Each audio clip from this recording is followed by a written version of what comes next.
जो पेग किया गया ये बजट पेश किया गया भारत के इकोनॉमिक आर्थिक उत्थान आर्थिक इतिहास में और ओवरऑल इस देश की आर्थिक इतिहास में ये बजट अपने आप में मील का पत्थर काम करेगा। सबसे पहले तो जो सबसे बड़ा जो कंपोनेंट है 1 लाख करोड़ का इस बजट में MSME माइक्रो एंड स्मॉल इसमें जो एंटरप्राइजेज हैं and medium micro and small enterprises MSMEs को स्ट्रेंथन करने के लिए, स्टार्टअप्स को स्ट्रेंथन करने के लिए और जितने भी स्टेट्स को इंटरेस्ट फ्री लोन का भी एक बहुत बड़ा कॉर्पस क्रिएट किया गया है। मुझे लगता है स्टेट्स में भी फेडरलिज्म का जो कॉन्सेप्ट है वो भी इससे मजबूत होगा और स्टेट्स की भी ग्रोथ के ऊपर इसको फोकस किया जाएगा, इसको पुश किया जाएगा।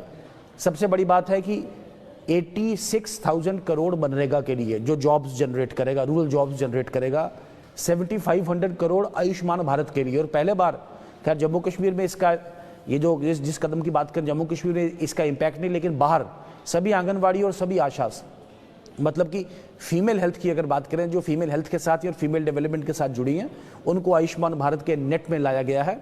वैसे ही एक सर्विकल कैंसर जो फीमेल्स में एक देखने की एक बड़ी एक प्रेवलेंस एक प्रीपोंडरेंस देखी जा रही थी, उसका एक नया एक वैक्सीनेशन लॉन्च किया गया है और ये भी फीमेल हेल्थ पे, फीमेल ग्रोथ पे, फीमेल प्रोजेक्शन पे बहुत बड़ा फोकस का काम करेगा।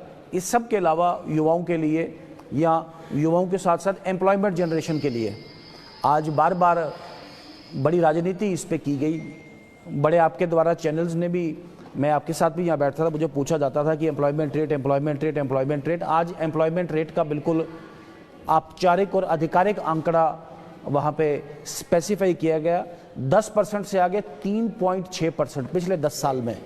तो ये एक सरकार है जिनमें कैपेसिटी है, जिनमें क्षमता है to bite the bullet, to ride the tiger and to take the bull by the horns. उसमें जाके कल पहले बारी सरकार ने अपने मोदी सरकार ने NDA सरकार ने 2.0 पे वाइट पेपर श्वेत पत्र जारी किया है कि पिछले 10 साल इकोनॉमी क्यों नहीं ग्रो कर पाई। चूंकि कुछ अर्थशास्त्रियों का ये भी एक व्यू पॉइंट है कि ये जो रिफॉर्मेटिव मेजर्स थे ये पिछली सरकारों के लिए होते जिसका डिविडेंड आज मोदी सरकार ने क्लिक किया है। वो टेक्टोनिक शिफ्ट, जो बहुत बड़ा शिफ्ट सरकार की आर्थिक नीति में, सरकार की आर्थिक इकोनॉमिक पोजीशनिंग में, सरकार के इकोनॉमिक बिहेवियर में, इकोनॉमिक कैरेक्टर में जो देखने को मिली है, जिस वजह से ओवरऑल ग्रोथ यहाँ पे देखने को मिली है। और मुझे फिर एक बार अपने आर्गूमेंट को जहाँ से शुरू किया वहीं इसको क्लोज करने की आपसे परमिशन चाहूँगा कि भारत, विकसित भारत, $12,000 पर कैपिटा इनकम का एवरेज का जो ये टारगेट है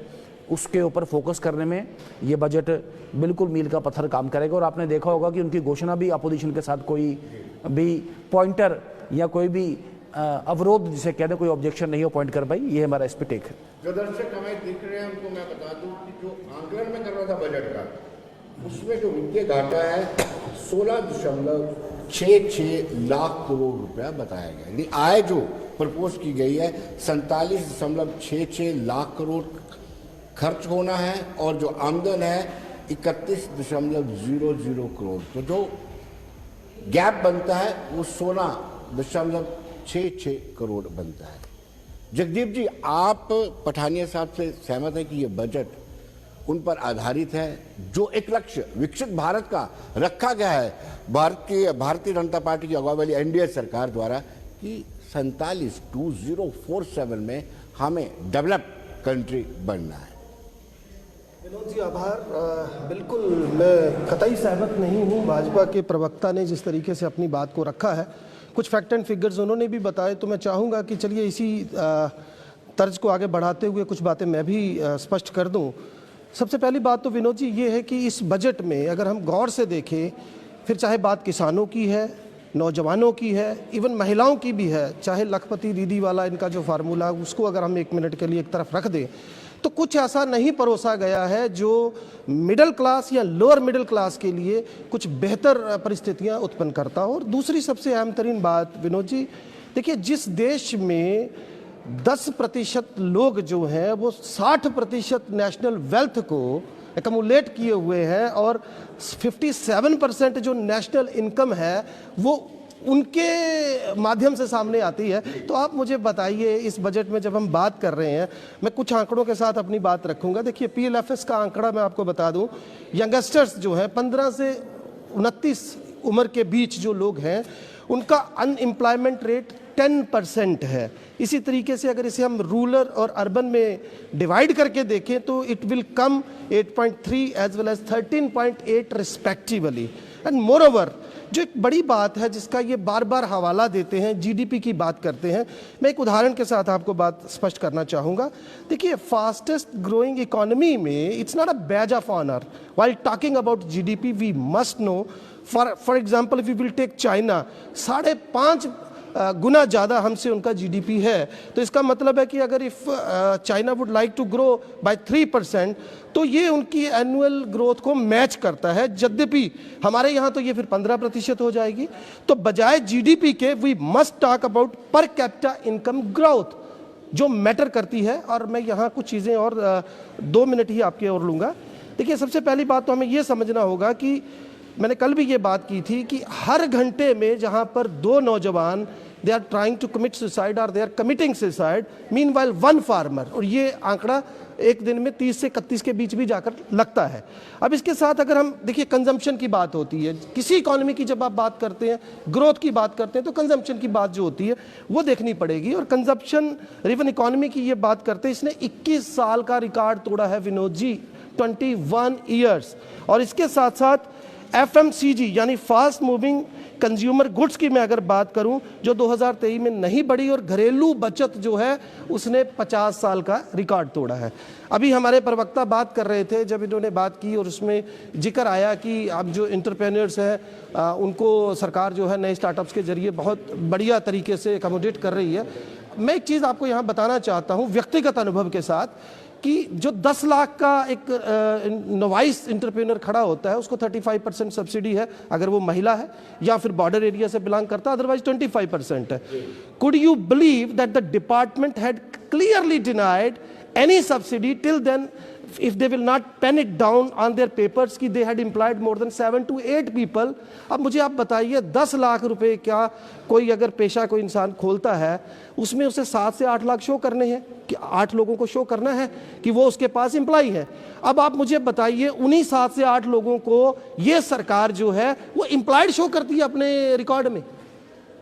और अगर वो शो नहीं करते हैं, इतनी वहाँ पे एम्प्लॉइज को शो नहीं करते हैं, तो they are not suppose to seek that subsidy. तो कहने को कुछ है, यथार्थ में जब हम यथार्थ की भूमि पर खड़े होकर जब हम बड़ी गहनता से आकलन करेंगे, तो परिस्थितियां जो है those are quite different. That's what I would like to see. Sonu ji, आपको क्या लगता है कि इस बजट में जैसे सरकार ये क्लेम कर रही है कि लोक लुभावन वादे नहीं किए गए हैं, और प्रधानमंत्री नरेंद्र मोदी की डायरेक्ट इंस्ट्रक्शंस थी कि ऐसा वादा ना कीजिए जिसको हम पूरा नहीं कर सकते? देखिए विनोद जी, ऐसा है कि सरकार ने बजट हर साल पेश करना होता है, और देश के लोगों को इस बार बड़ी उम्मीद थी, क्योंकि जैसे आपने कहा कि ये इस सरकार का आखिरी बजट है। तो लेकिन जब ये कह रहे थे, मेरे भाई हैं एडवोकेट पठानिया साहब, ये बात कर रहे थे, या कल से हम सुन रहे हैं भी हम लोग लुभावन वादों को नहीं करेंगे। भी वादा बचा कौन सा जब आप लोगों के साथ करोगे? आप मुझे बताइए ना, वादा अब रह कौन सा गया है? जितना आपने लोगों को मैं कहता हूं कि उनका ध्यान भटकाना था, वो तो भटक चुका। मैं इनके पहले बजट से शुरू करता हूं, 2014 वाले से, जब से इन्होंने सरकार संभाली है 15 से। इन्होंने एक वादा किया था 2 करोड़ नौकरियां हर साल देश के नौजवान को देंगे। क्या वो 10 सालों में पूरा कर पाए? 15 लाख धन जो ला रहे थे और बहुत सारी बातें थी। लेकिन मैं आज के बजट पे आ जाता हूं। आपने कहा ना वादा बचा ही कोई नहीं।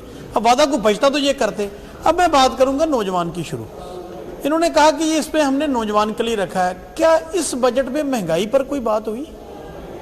क्या इन्होंने ये कहा कि क्या नौजवान को रोजगार मिला या नहीं मिला? अब नौजवान को रोजगार ये क्या समझते हैं, उसकी डेफिनेशन आपको बताना चाहता हूं। जगदीप जी ने जैसे बताया, 10 लाख रुपए आप देना चाहते हो स्टार्टअप के लिए, क्योंकि 10 लाख से ऊपर बैंक मॉर्गेज मांगती है। पहले तो आप ये बात पता कर लीजिए कि कितने लोगों को पिछले 1 साल में बैंक ने इन योजनाओं का लाभ दिया है। 10 साल में आप कहते हो 25% सब्सिडी हम आपको देंगे, लेकिन आपने इंप्लाई 8 करने हैं। अगर आप 8 इंप्लाई नहीं कर पाएंगे तो आपको सब्सिडी नहीं मिलेगी। अब उन 8 एम्प्लॉइयों को भी ये एम्प्लॉयमेंट के साथ जोड़ देते हैं। अब मुझे बताइए 10 लाख रुपए में कौन सा स्टार्टअप होता है आज के दौर में? आपने कितने लोगों को दिया? आपने 8 की बजाय 9 लोगों को बेरोजगार कर दिया, क्योंकि जिनको आपने जोड़ दिया ना उसकी वो 2.5 लाख रुपए सब्सिडी लेने के लिए, वो तो रोजगार है ही नहीं, ना वो काम है ना वो रोजगार है। अब मैं बात करूंगा जम्मू कश्मीर के हवाले से। वाकई जम्मू कश्मीर के लोगों को बहुत सारी उम्मीदें थी कि शायद इस बजट में क्या होगा। भाई मैं पूछना चाहता हूं सरकार से, आपने अभी राजस्थान में चुनाव लड़ा और जीता, आपने कहा था वहां सिलेंडर हम 400 रुपया कर देंगे या 450 का शायद उन्होंने वादा किया था। वहां अगर आपने किया नहीं, लोगों को कह दिया, आपने लोकल वादे करके वहां से वोट मांगे, तो आप मुझे बताइए कि आप पूरे देश में सिलेंडर क्यों 1000 रुपए का बेचना चाहते हैं? अगर आप राजस्थान में कर सकते हैं, वो आपने किया नहीं क्योंकि आप कर नहीं सकते। आप महंगाई के ऊपर काबू पाने के लिए माननीय वित्त मंत्री साहिबा ने बताइए कौन सी ऐसी योजना लाई? क्या महंगाई का जिक्र है? अनएम्प्लॉयमेंट का जिक्र है? जम्मू कश्मीर का जिक्र है? जम्मू कश्मीर में आप करना क्या चाहते हो? कल चैम्बर के लोगों के साथ बात हुई। अच्छा आप मुझे बताइए, एक बहुत बड़ा सेक्टर है इंडस्ट्री, जिससे एम्प्लॉयमेंट जनरेट होता है और लोग बताइए इस पूरे बजट में इंडस्ट्री सेक्टर के लिए कोई पॉलिसी है? और सबसे बड़ी बात, लोगों को उम्मीद थी कि शायद कुछ टैक्स के स्लैब में कुछ चेंजिंग लाएंगे, कोई बात करेंगे, उनकी बात कोई नहीं की गई। तो मैं समझता हूं बजट एक ठीक है, एक प्रोसेस था जो उन्होंने करना था। अब ये 2047 का सपना दिखा रहे हैं कि हमने विकसित भारत के तहत से वो बजट पेश किया है। मैं कहता हूं आप 2024 के लोगों की बात कीजिए, 2024 में आपने लोगों के लिए क्या किया और क्या नहीं किया। अब ये फिर दोबारा बात है, 10 साल सरकार चलाने के बाद और बजट पेश करने के बाद अब दोबारा ये कह दिया गया कि जो पिछली सरकारों ने काम किए थे उनको ठीक करने में।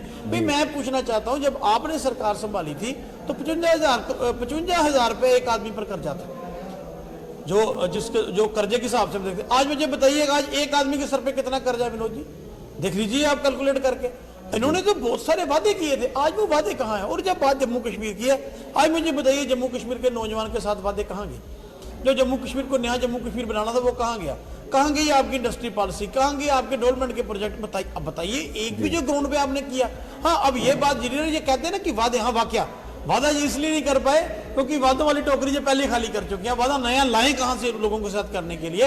तो मैं समझता हूं ये जो बजट है ये किसी के लिए भी नहीं। अब किसान की बात आपने की, जैसे जगदीप जी ने कहा, हर घंटे में एक किसान खुदकुशी कर रहा है और ये कहते हैं हम किसानों का भला कर रहे हैं। और सबसे बड़ी बात लाखपति दीदी, अब लाख रुपया किसी एक को देके वहां उसकी शादी के लिए जब बात करना चाहते हैं, भाई आप लाख रुपया तो देंगे, लाख का आता क्या है? 60,000 रुपया तोला सोना है, उसके ऊपर तो बात ही कोई नहीं करता।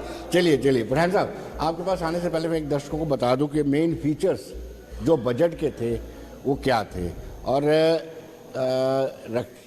निर्मला सीतारमण जो फाइनेंस मिनिस्टर हैं, लगातार छठा बजट उन्होंने पेश किया, उन्होंने क्या कहा? पहले तो ये था कि ये नौकरी पेशे को टैक्स में कोई राहत नहीं दी गई है।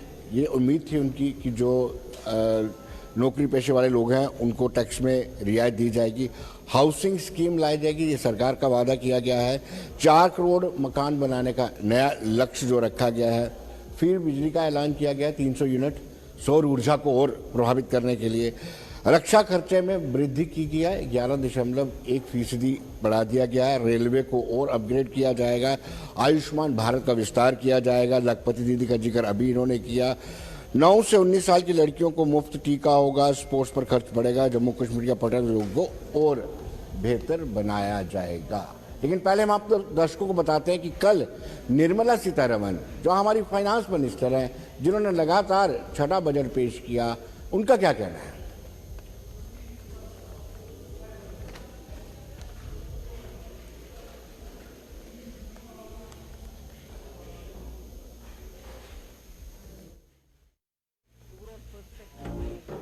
A bit longer than I desire. See, this is an interim budget presented just before the election, obviously. The 4 large things that I want to draw your attention to is GDP. You get the numbers, you see it and so on, but I want to bring in this dimension, that governance, development and performance. On all these 3 heads, I'd like to say what actually we have achieved, because that forms the backdrop. So on governance, This budget speaks from a position where we have delivered on development, we better manage the economy with correct intentions, correct policies and correct decisions. आज का ये budget interim budget तो है ही, लेकिन ये budget inclusive और innovative budget है। इस बजट में कंटिन्यूटी का कॉन्फिडेंस है। ये बजट विकसित भारत के 4 स्तंभ युवा, गरीब, महिला और किसान सभी को एम्पावर करेगा। दूरदर्शी बजट है। इस बजट में मातृशक्ति का दर्शन है तो राम राज्य का विजन भी है। इस बजट में विकसित भारत का संकल्प है तो आत्मनिर्भर भारत का लक्ष्य भी है। यह बजट गरीब कल्याण, किसान का उत्थान, मातृशक्ति का सम्मान और नौजवानों की मुस्कान समाहित है। ऐसे सर्वस्पर्शी एवं सर्वसमावेशी और देश के जन जन और हर क्षेत्र के सर्वांगीण कल्याण के लिए समर्पित बजट है। इस बजट में कोई पॉलिसी के बारे में नहीं कहे जाते हैं, लेकिन ये सरकार पॉलिसी के बारे में बात करते हैं। तो ये सबसे बड़ी सरकार संविधान की मान्यता नहीं देते हुए इस तरह की बात करते हैं। अभी चुनाव के समय आम लोगों को लुभाने के लिए सरकार तरह तरह की लोगों को कुछ मतलब लुभाने की तरीका निकाल रहे हैं। हमें देखना है कि कौन सा बजट है। बेरोजगारी से रोजगार मिलने का बजट ही है क्या? ये गरीबों की रोजाना खर्चा करने की ताकत बढ़ाने की बजट है ये क्या? मेरे हिसाब से इस साल भी बहुत ही ज्यादा निराशापूर्वक ये बजट रहा है। देश में महंगाई और बेरोजगारी चरम सीमा पे है, पर इस बजट में कुछ भी नहीं बताया गया कि सरकार क्या कदम। तो दर्शकों, आपने देखा कि किस तरीके से निर्मला सीतारमण ने जिस कॉन्फिडेंस, जिस आत्मविश्वास से ये बजट पेश किया है, उससे लगता है कि तीसरी इनिंग भी एनडीए सरकार खेलने वाली है। जिस तरीके से उन्होंने बड़े आश्वस्त होकर के ये बजट पेश किया, इन टर्म बजट पेश किया है, उनकी बॉडी लैंग्वेज से और बाकी जो भारतीय जनता पार्टी या यूनियन मिनिस्टर्स है उनकी बॉडी लैंग्वेज से ये साफ जाहिर होता है। बड़ी बात यह है कि आर एस पठानिया पेशे से वकील हैं और वकालत में इनको महारत हासिल है। और बड़ी बात यह है कि जब भारतीय जनता पार्टी और पीपल्स डेमोक्रेटिक पार्टी की सरकार थी तब बजट पेश हुआ था भारतीय जनता पार्टी की तरफ से, इन्होंने स्टेट यानी बजट पर भी ये कमान रखते हैं। लेकिन मैं इनसे ये जानना चाहूँगा कि जब रेवेन्यू एक्सपेंडिचर बढ़ता जाता है पठानिया साहब और कैपिटल एक्सपेंडिचर ऑटोमेटिकली कम हो जाता है तो उस देश की ग्रोथ नहीं होती, यानी स्टैग्नेशन आ जाती है। और आपको बताऊं कि आपने ये दावा किया था कि प्रधानमंत्री नरेंद्र मोदी के कहने पर लोगों ने अपनी सब्सिडी वापस कर दी। जो बुजुर्ग लोग थे उन्होंने रेलवे टिकट से सब्सिडी वापस कर दी, जो अमीर लोग थे, सक्षम लोग थे, उन्होंने सिलेंडर से अपनी सब्सिडी वापस कर दी। लेकिन आज भी बजट का 6% 6% ऑफ टोटल बजट वो सब्सिडी में जा रहा है। और आज भी हमने जो कर्ज लिए हुए हैं उसका बजट का 20% उस कर्ज का हम इंटरेस्ट दे रहे हैं। ये चिंता का विषय है। आपने बड़ा एक लीड और एक फंडामेंटल सवाल आपने उठाया है। इस सवाल को 2 पार्ट में बांट के देखें तो सबसे पहले भारत की सक्षमता, भारत की सुदृढ़ता हमें इस तरीके की बनाए कि हम सब्सिडी पार्ट को बिल्कुल जीरो इन कर दें। यस, आपके आर्गूमेंट को एक लेग और ले चलूं कि आज फिर दोबारा वो जो रूफटॉप स्कीम कोई वहाँ पे मेरा मित्र पैनलिस्ट एक डिस्कशन कर रहा था कि नया आ गया कि 300 वाट उसको फ्री सब वो जिसे कहते हैं इलेक्ट्रिसिटी का प्रावधान है। बट वो एक अलग चीज़ है। जो सोलर प्लांट लगाएगा उसमें और सोलर प्लांट को चार्ज करने के लिए जो इलेक्ट्रिसिटी वो अल्टीमेटली जिसे कहते हैं सरकार का उसमें फ़ायदा होगा। वो कहीं भी उसको आप रेवड़ी कल्चर से देखें, प्रधानमंत्री जी ने खुद इस कल्चर को फ्लैग किया है और सब्सिडी का जो लेवल है मैं जीरो तो नहीं बोलूँगा, बेयर मिनिमम तक हमें ले जाना है। सरकार ने अगर पेंशन खत्म की है तो इसी मंशा के साथ, लेकिन हिमाचल में आपने टर्न अराउंड देख लिया कि कांग्रेस की सरकार है तो उन्होंने पेंशन पे फिर वापस चले गए और ओल्ड पेंशन स्कीम लागू कर देश को फिर जिसे कहते हैं सब्सिडी और नॉन परफॉर्मिंग एसेट्स के नाम पे जिसे कहते हैं पेंशन को उसमें एनपीए में लेके चले। पेंशन सरकार के ग्रोथ को रोकेगी, वो पैसा रोटेट नहीं होगा, उससे पैसा ट्रेवल होगा और उनकी जो 60 प्लस के जो लोग हैं उनकी एक जिसे कहते हैं कंट्रीब्यूटिंग कैपेसिटी क्षमता है उस पर वो कहीं ना कहीं तुषाराघात करती है। खैर वो एक लीड आर्गूमेंट है जिसके दोनों साइड ऑफ द कॉइन्स हैं। तो हमें मानना है कि कटिंग अक्रॉस पॉलिटिकल लाइंस हमें एक कॉन्सेंसस बनाना पड़ेगा और बड़ी सख्ती से उसको कंस्ट्रू करना पड़ेगा। सबसे पहले कि सब्सिडीज पार्ट को हम पूरा गॉबल कर रहे हैं, सब्सिडी पार्ट से बिल्कुल कितना निकल सकते हैं हम ज़्यादा से ज़्यादा। हाँ कहीं अगर ज़रूरत भी है, देखें भारत का संविधान equality before laws and equal protection of laws हर एक को देता है, बट अनइक्वल्स के बीच में इक्वेलिटी हो नहीं सकती। तो आप जो कई दिन से भूखा है उसको भी वो दे रहे हैं और जो एक बारी से जिसे कहते हैं दिन में दोपहर का भूखा है शाम को भूखा उसको भी बराबर देंगे, तो कहीं ना कहीं सरकार का एक सोशलिस्टिक और इगैलिटेरियन जिसे कहते हैं पैटर्न, सबके साथ एक समता के साथ सरकार इक्वलिटी के साथ बराबरी के साथ पेश आए, इसमें हमें क्लिक करना बड़ा ज़रूरी है। मैं बजट का बड़ा इंपॉर्टेंट है। मेरे साथी अभी कह रहे थे कि 1 करोड़ लखपति दीदी, उनको 1 करोड़ उनके खाते में 1 लाख रुपए उनके खाते में नहीं डालना है, उनके लिए एक एम्प्लॉयमेंट जनरेट किया है। देखें भारत का इकोनॉमिक इतिहास आप इसे अगर छोटा सा डाइसेक्शन करके देखें तो ये बिफोर कोविड और आफ्टर कोविड के बाद लिखा जाएगा। और आफ्टर कोविड जो आत्मनिर्भर भारत का जो पैकेज है, भारत की जो ग्रोथ की जो नई जो गाथा वो लिखी गई वो आत्मनिर्भर भारत ने लिखी है। तो इस सरकार ने जब भी फोकस किया कि 1 करोड़ कमाने की उनकी क्षमता पैदा होगी, क्योंकि वो जो ड्रोन्स वाला आजकल जो नया एक जो माइंडसेट एक तैयार किया गया है, ड्रोन के माध्यम से ही अपने खेतों को देखेंगे, चेक करेंगे, ड्रोन के माध्यम से ही बीज भी फेंकेंगे, ड्रोन के माध्यम से ही दवाई का छिड़काव भी करेंगे, समय भी बचेगा, एनर्जी भी बचेगी।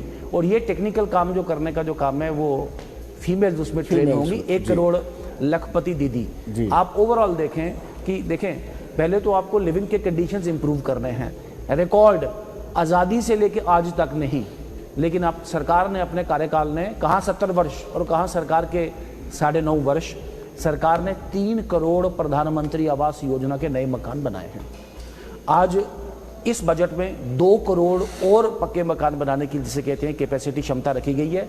और सबसे बड़ी बात है कि सेंट्रली स्पॉन्सर्ड स्कीम्स कब से सुनते आए हैं, पेंशन का स्कीम ये आ गया, आपको मैरिज असिस्टेंस का स्कीम ये आ गया, आपको ये एग्रीकल्चर की सब्सिडी, हॉर्टिकल्चर की सब्सिडी, लेकिन इन सब में हर साल नए केसेस, नए क्लेम। सरकार ने इन स्कीम्स के सैचुरेशन की बात की है, जो बहुत बड़ा सैचुरेशन मतलब कि खत्म करना है जितने भी बेनिफिशियरीज हैं। पीएमएवाई 2 करोड़ मकान देने का मतलब है कि कोई भी मकान पूरे देश में, पूरे भारत में कच्चा ना रहे। सरकार ने बड़ी स्पीड के साथ, बड़ी सक्षमता के साथ हर घर बिजली का अपना टारगेट एस्यूम किया है। सरकार ने 27 करोड़ हैबिटेशंस को पानी देने का काम जिसे कहते हैं जल जीवन मिशन के तहत, आज से पहले 4-4.5 करोड़ और उसके बाद 9 करोड़, तो आधे से ज़्यादा भारत ऐसा था जिनको एक क्लीन ड्रिंकिंग वाटर जिनके पास नहीं था। सरकार ने हर घर में टॉयलेट देने का काम जिसे कहते हैं बड़ी तेज़ी के साथ, बड़ी सक्षमता के साथ अचीव किया है। तो ऐसे ही पक्का घर की भी बात, रोज़गार की भी बात, और ओवरऑल मैंने कहा कि अर्थव्यवस्था की स्ट्रेंथनिंग की बात। और सरकार ने सिर्फ किया नहीं है, सरकार ने कंपेयर करने की भी क्षमता रखी है। इसके साथ साथ उन्होंने श्वेत पत्र भी जारी किया है और उस श्वेत पत्र में जो अपनी जो अचीवमेंट्स हैं, देखिए आपको तो मानना पड़ेगा कि इसमें कोई डिस्प्यूटेड डाउट ओपिनियन नहीं। नरेंद्र मोदी जी 3 मुख्य बातों के लिए जाने जाएंगे इतिहास में। इतिहास में हर एक आदमी का वृत्तांत है, सम्राट अशोक का, अकबर का, अच्छी भी होती हैं, बुरी भी होती हैं, हर किसी को, लेकिन 3 बातों के लिए जाने पाएंगे। एक तो कि जो वो कहते हैं वो करते हैं, फिर जो कहते हैं उसे एक मास मूवमेंट बना देते हैं। आप देखें शौच की जब बात चली, टॉयलेट की, कहाँ इतने बड़े भारत में हर एक को टॉयलेट देंगे, लेकिन वो एक मूवमेंट बन गया।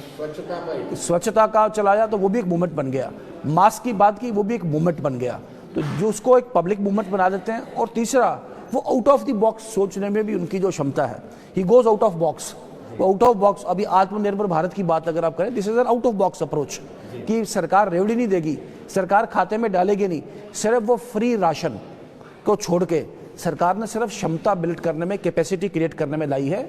और आखिर में एक और बात, इंपॉर्टेंट बात बोल लूँ कि पिछले 10 वर्षों में 13 करोड़ लोग, अभी वेल्थ की डिस्ट्रीब्यूशन की बात मेरे भाई कर रहे थे, तकरीबन 13 करोड़ लोग बिलो पॉवर्टी लाइन, गरीबी रेखा से बाहर आए हैं, जो एक बहुत बड़ी बात है। सरकार ने देश भर में टॉयलेट की सुविधा, पानी की सुविधा, बिजली की सुविधा, पक्के मकान की सुविधा, इसका मतलब कॉस्ट ऑफ लिविंग इंप्रूव की है। उज्ज्वला योजना के तहत गैस सिलेंडर की बात करें या आज फीमेल हाइजीन एंड हेल्थ की बात करें, आशाज और आंगनवाड़ी को फोकस किया है। इन सब के साथ साथ मैंने कहा सर्विकल लिंकेज फीमेल हेल्थ को भी पुश करने की कोशिश की गई है। फीमेल स्ट्रेंथनिंग, जो सरकार की जो लोन की सुविधा है, बाकियों के लिए फीमेल्स को और 10% की एक्स्ट्रा सब्सिडी देके भी उसमें एक फोकस रखा गया कि फीमेल ज़्यादा, उसमें स्टैंप ड्यूटी में भी उनके ऊपर लेसर स्टैंप ड्यूटी कोर्ट्स में भी एक पुश रखा गया है। और नारी शक्ति वंदन अधिनियम, बल्कि अब तो वो कानून है, नारी शक्ति वंदन एक्ट ने भी फीमेल्स को पॉलिटिकली एम्पावर करके एक नई फीमेल एम्पावरमेंट का, फीमेल इमेंसिपेशन का और फीमेल पार्टिसिपेशन की एक नई गाथा भारत के राजनीतिक, भारत के आर्थिक और भारत के ऐतिहासिक परिप्रेक्ष्य पे लिखी है। और ये सब मेरा मानना है कि भारत के ऐतिहासिक, सामाजिक, राजनीतिक इतिहास में ये सुनहरे अक्षरों से ये कदम लिखे जाएंगे। सोनू जी, आपसे जानना, अमूल लोगों का ये कंसेप्ट रहता है कि जो बजट है वो वित्त मंत्री ही पेश करता है, लेकिन असल में ये प्रोरोगेटिव जो होता है वो राष्ट्रपति का होता है। राष्ट्रपति जिसको बोलेगा वो ही बजट पेश करेगा, क्योंकि ऐसे में हुआ भी था जब अरुण जेटली जी बीमार थे तो पीयूष गोयल ने बजट पेश किया था। मैं ये भूमिका नहीं बना रहा हूँ, इसलिए बता रहा हूँ कि बजट के भाषण में बजट के पहलुओं को छोड़ करके कुछ चंद ऐसी बातें कही गई कि एनडीए सरकार ने भारत को भ्रष्टाचार मुक्त बनाया है, परिवारवाद से निजात दिलवाई है, इस तरह की बातें भी आई हैं। तो ये चर्चा का विषय बन सकता है।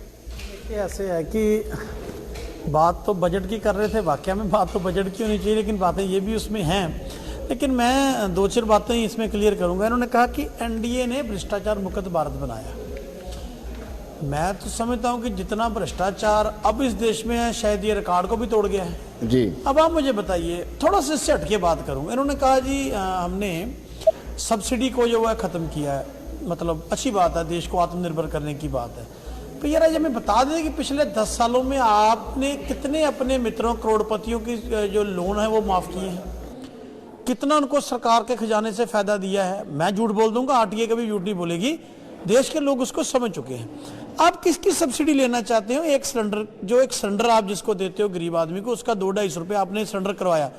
मुझे बताइए, जो आपके मित्र हैं जो आपको चार्टर्ड प्लेन देते हैं अपोजिशन के एमएलए खरीदने के लिए और उनके रिजॉर्ट बुक कराते हैं, उनका कितना कर्जा आपने माफ करवाया? मैंने बात ये करनी नहीं थी क्योंकि इस बजट में पॉलिटिकल बात आई, मैं इसलिए कर रहा हूँ।